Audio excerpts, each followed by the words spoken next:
might be a familiar progression, transpiring on many worlds. A planet newly formed placidly revolves around its star. Life slowly forms. A kaleidoscopic procession of creatures evolves.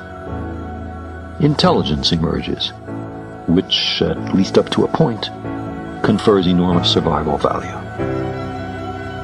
And then, technology is invented. In a flash, they create world-altering contrivances. Some planetary civilizations see their way through, place limits on what may and what must not be done, and safely pass through the time of perils. Others, not so lucky or so prudent, perish.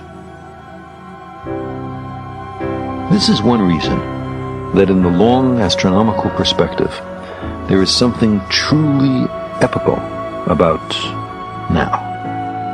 This is the first moment in the history of our planet when any species, by its own voluntary actions, has become a danger to itself, as well as to vast numbers of others.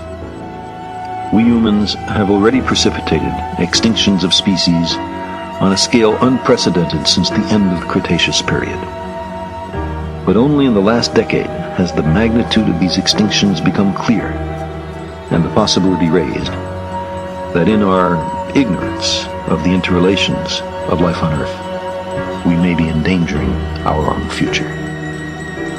Of course, we must keep our planet habitable, not on a leisurely timescale of centuries or millennia, but urgently on a timescale of decades or even years.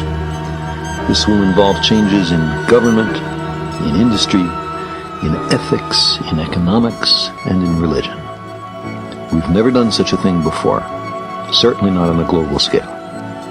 It may well be too difficult for us. Dangerous technologies may be too widespread. Corruption may be too pervasive. There may be too many quarreling ethnic groups, nation-states, and ideologies for the right kind of global change to be instituted. However, we humans also have a history of making long-lasting social change that nearly everyone thought was impossible.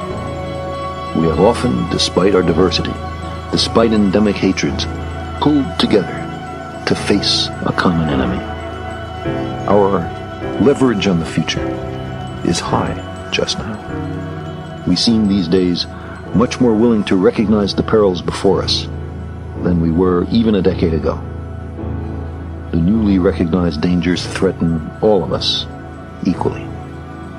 No one can say how it will turn out down here. But this is also, we may note, the first time that a species has become able to journey to the planets and the stars. Sailors on a becalmed sea, we sense the stirring of a breeze.